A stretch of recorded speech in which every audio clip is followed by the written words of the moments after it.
Death is not the end. If you've lost someone, if you're scared of death, this is great news. Okay, so the University of Virginia just came out with the Vertical Near-Death Experience Scale. So what is it? It is basically a new way to measure scientifically when someone reports seeing or hearing things when they were clinically dead.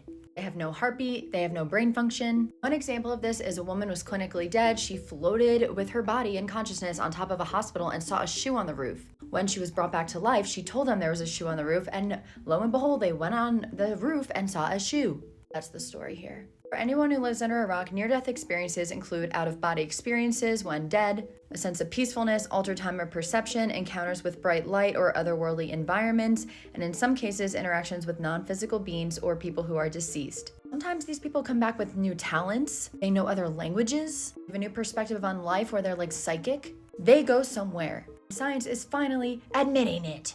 Okay, so the coolest part and why this scale is happening is because in certain NDEs, there is something called vertical perceptions. They are sensory or perceptual reports, visual, auditory, even smell, that people have during clinical death that can actually be corroborated by independent observers, such as the doctors or nurses or people around, like the woman who saw the shoe on the roof. These are obviously thought to be impossible if consciousness exists only in the brain, stupid.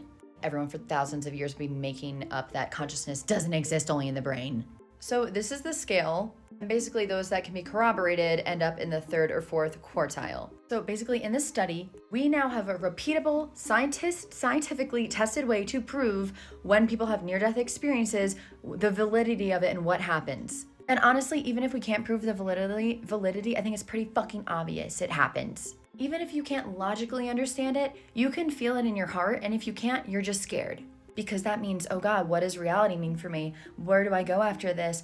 Is everything bad I did punished? No, but that's for another time. Just know there's so much else beyond this, but we are gifted with this beautiful life to live this life with adventure. And we have so much more beyond this, which is also exciting. So basically, fear not, my friends. And thank you to the University of Virginia for being courageous enough to publish this for all the materialists to go cry in the bathroom. Basically, they concluded with this vertical perception in near-death experiences, such as the shoe on the roof and other things you perceive while you're clinically dead, challenges the understanding that consciousness is and its relationship to the physical body, that it is non-local, that is not generated in the brain. And it lends empirical credibility to experiencers' claims regarding the reality of their perceptions and supports the possibility that consciousness persists independently of the physical body. Thank you. Thank you for validating something we already knew, but it's still amazing because there's so many people who've had these experiences who feel crazy and don't tell anyone. The coolest thing is we can learn to go here anytime. These realms are accessible now. I'll talk about that more in my upcoming school.